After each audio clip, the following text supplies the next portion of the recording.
We have an issue with the car. Yep. You know, we love our Hondas.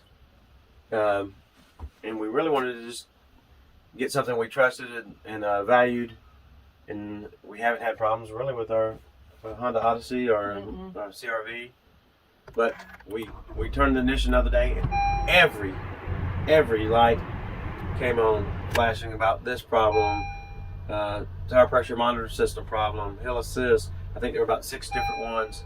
Lights were everywhere. They're all the safety lights, basically. Yeah, I would say advanced safety in most cases.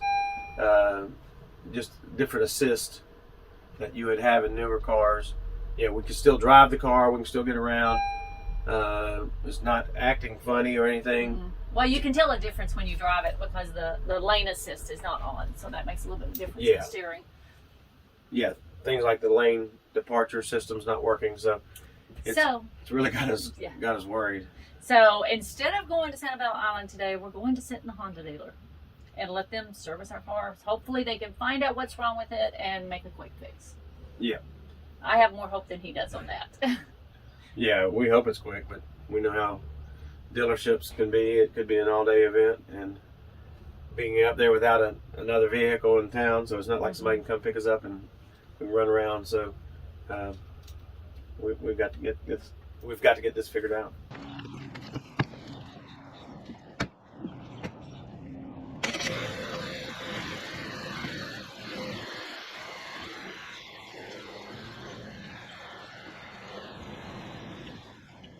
Lynn was able to get his appointment. She called the Honda dealership here in Fort Myers last Friday, and we have an appointment today at 11:30. So our fingers are crossed that it's something pretty simple.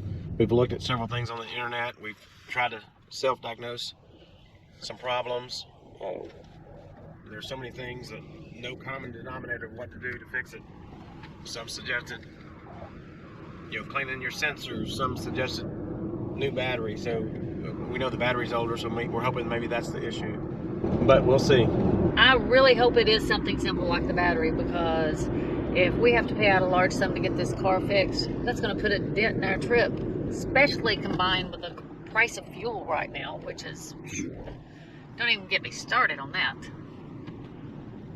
Maybe just a battery. Y'all pray for us.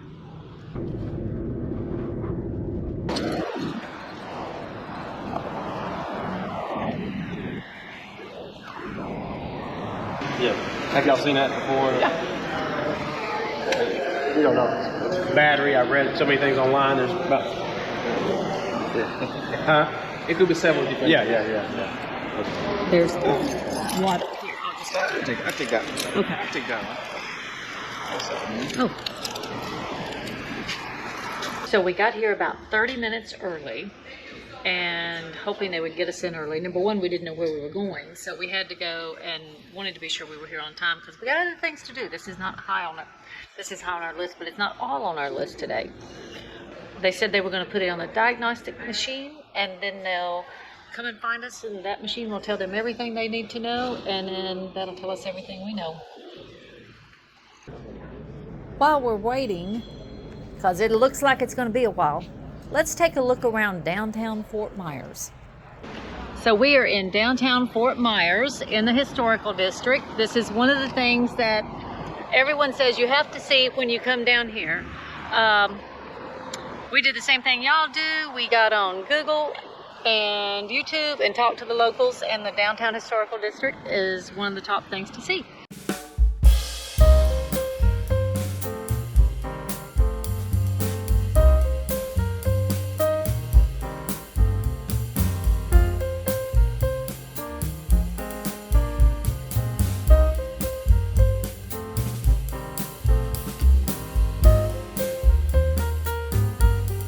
So this is really a happening place down here. Super busy.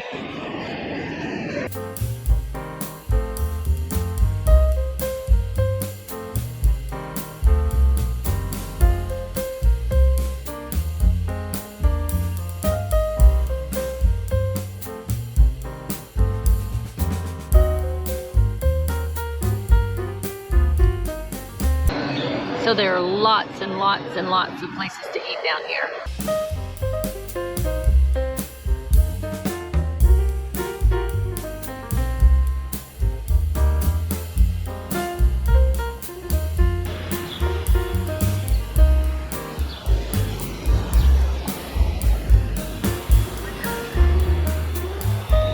there are dogs everywhere. I mean, we brought Bella with us, but she is probably the smallest dog I've seen out here. There's huge, huge dogs everywhere.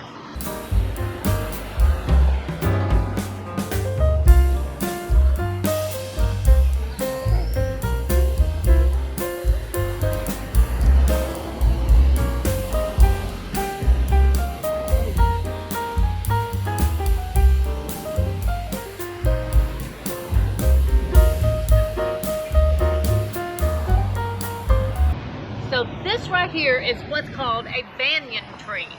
We saw them all over in other parts of Florida that we've been to, but I think this may be the largest yet. And let me tell you the thing about the banyan tree. All these, like you see this over here, the roots coming down, they grow down and go to the ground to support the huge, heavy tree limbs that grow out of it. Therefore, it's a self-supporting tree.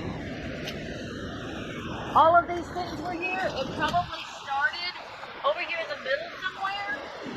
And then all these things came down so that the branches would be supported. It's a really cool system.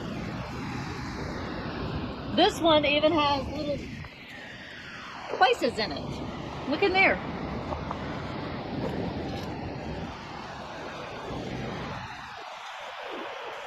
And I want to thank my friend Susan, who was with us earlier on this trip, for teaching me all about the banyan tree, because I had never even heard of it. All the palm trees. It's known as the city of palms.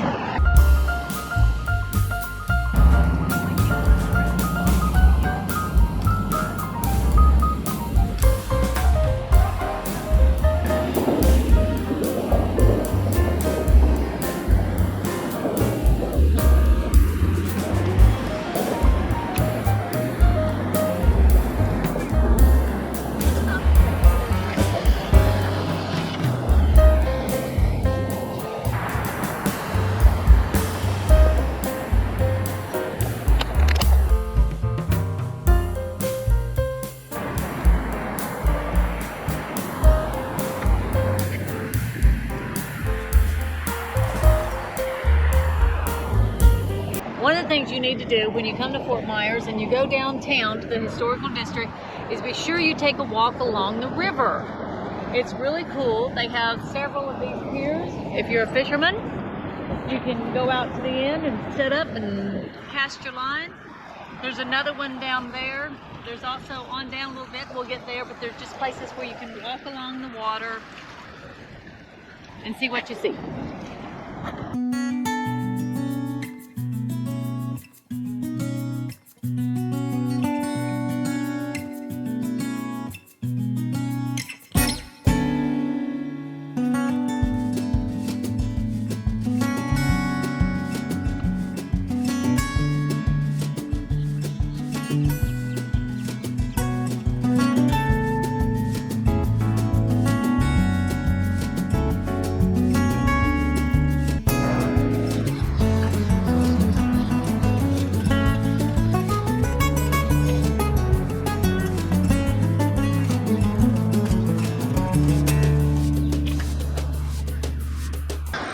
So guys, on this little trip here that we're on, I have picked out a boat right there.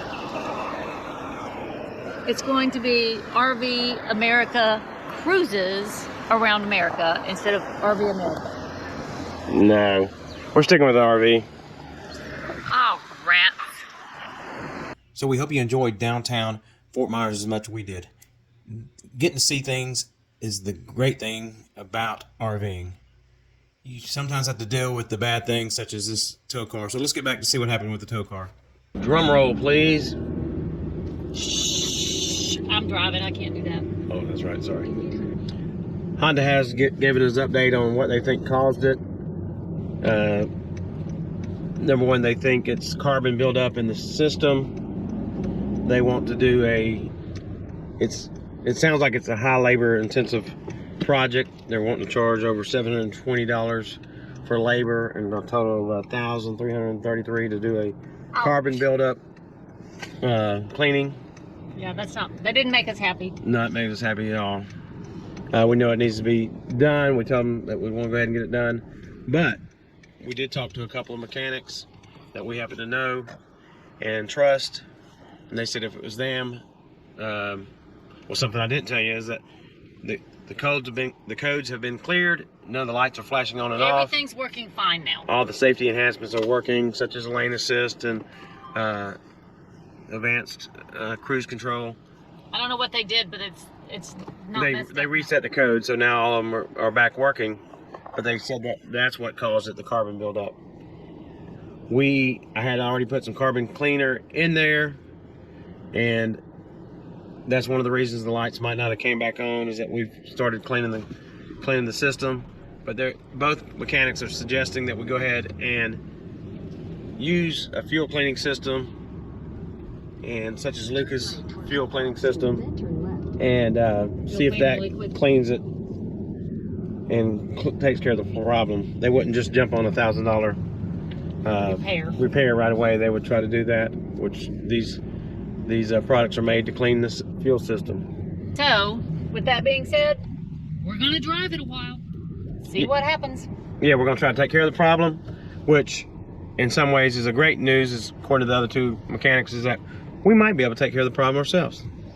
Yeah, just keep driving it and see what happens. We'll keep you informed. So we've got an update on the update. After talking to a couple of friends back home that are mechanics, we decided to wait on getting the $1,000 plus repair done at the Fort Myers Honda, and we're glad we did. Because we had one more issue with the tow car. It died on us. The battery went completely dead. And the next morning, it was a time when we had tornado warnings. The rain was coming, wind was blowing, and don't tell anyone, but I crossed the jumper cable, so I blew a fuse. So not only did I have a dead battery now, I had a relay fuse that needed to be replaced. Now, you might not agree with this, but I'm glad that happened, because we decided to take it to Mobile, where my son lives. We were going to go see him and we already had plans to spend 4 days there. And what we did was take it into AutoNation Honda of Mobile, and I went in to see the service manager, and they took a look at it, decided it needed a new battery, and of course we got the relay replaced. And after that, no issue. It's now been 3.5 weeks later. The car's running fine, no blinking lights everywhere. All enhanced safety features are working fine, and had no issues at all. We're glad we waited. We're glad we listened to friends and waited to get that service done, because it saved us a ton of money. So the lesson learned here is, when you get an estimate, double check with someone that you might know or another mechanic. That helped us a lot. We thank the guys back home that told us to wait on that $1,000 repair, and we're so glad we did. Yep. So that is the lesson learned, is check with someone else. Yeah, check with somebody